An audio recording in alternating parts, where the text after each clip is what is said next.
പ്രതിഷേധങ്ങളെയും പ്രതികൂല കാലാവസ്ഥയെയും അവഗണിച്ച് പത്തനംതിട്ടയിൽ നവകേരള സദസ്സിന്റെ പര്യടനം പൂർത്തീകരിച്ചു. തിരുവല്ലയിൽ നിന്നും തുടക്കം കുറിച്ച് ജില്ലയിലെ 5 മണ്ഡലങ്ങളിലും പര്യടനം പൂർത്തിയാക്കിയാണ് നവകേരള സദസ്സ് അടൂരിൽ സമാപിച്ചത്. നാളെ കൊട്ടാരക്കരയിലെ പ്രഭാത യോഗത്തോടെ കൊല്ലം ജില്ലയിൽ നവകേരള സദസ്സിന് തുടക്കമാവും. പത്തനംതിട്ട മാക്കാംകുന്ന് സെന്റ് സ്റ്റീഫൻസ് പള്ളി ഓഡിറ്റോറിയത്തിൽ പൗരപ്രമുഖരുടെ പ്രഭാതയോഗത്തിന് ശേഷം മുഖ്യമന്ത്രിയുടെ വാർത്താ സമ്മേളനം. ജില്ലയുടെ പ്രധാന പ്രശ്നം റബ്ബറിന്റെ വിലയിടിവാണെന്നായിരുന്നു മുഖ്യമന്ത്രിയുടെ വിലയിരുത്തൽ.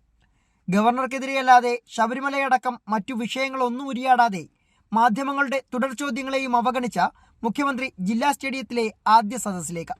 ഭരണനേട്ടങ്ങൾക്കൊപ്പം സദസ്സ് ബഹിഷ്കരിച്ച പ്രതിപക്ഷത്തെ വിമർശിച്ച് പ്രസംഗം ആരംഭിച്ചു. യുവമോർച്ചയും യൂത്ത് കോൺഗ്രസും ഒക്കെ ചങ്ങാതിമാരെന്നും മുഖ്യൻ കുറ്റപ്പെടുത്തി. ഈ മുന്നോട്ട് പോക്കിന് വലിയ തടസ്സം സൃഷ്ടിക്കുന്നുണ്ട്. ആ തടസ്സം സൃഷ്ടിക്കുന്നത് സാധാരണഗതിയിൽ ഇത്തരം പരിപാടികളെ സഹായിക്കേണ്ടവർ തന്നെയാണ്. കേന്ദ്ര ഗവൺമെൻറ്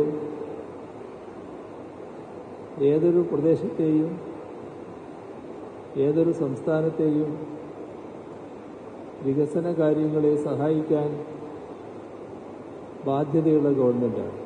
തുടർന്ന് റാന്നി MS സ്കൂൾ മൈതാനത്തും കോന്നി ചന്ത മൈതാനത്തും അടൂർ വൈദ്യൻസ് മൈതാനത്തും സദസ്സൊരുങ്ങിയ 5ഇടത്തും കനത്ത മഴയെ അവഗണിച്ചും എത്തിയത് ആയിരക്കണക്കിന് ആളുകളാണ്.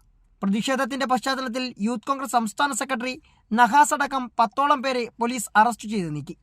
റാന്നിയിൽ യൂത്ത് കോൺഗ്രസ് SFI പ്രവർത്തകർ ഏറ്റുമുട്ടി. കനത്ത മഴയിലും യൂത്ത് കോൺഗ്രസ് പ്രതിഷേധമൊക്കെ ഉയർത്തിയെങ്കിലും പത്തനംതിട്ടയോട് പറയാനുള്ളതൊക്കെ പറഞ്ഞു തന്നെയാണ് മുഖ്യമന്ത്രി കൊല്ലത്തേക്ക് കാലെടുത്തു വെക്കുന്നത്.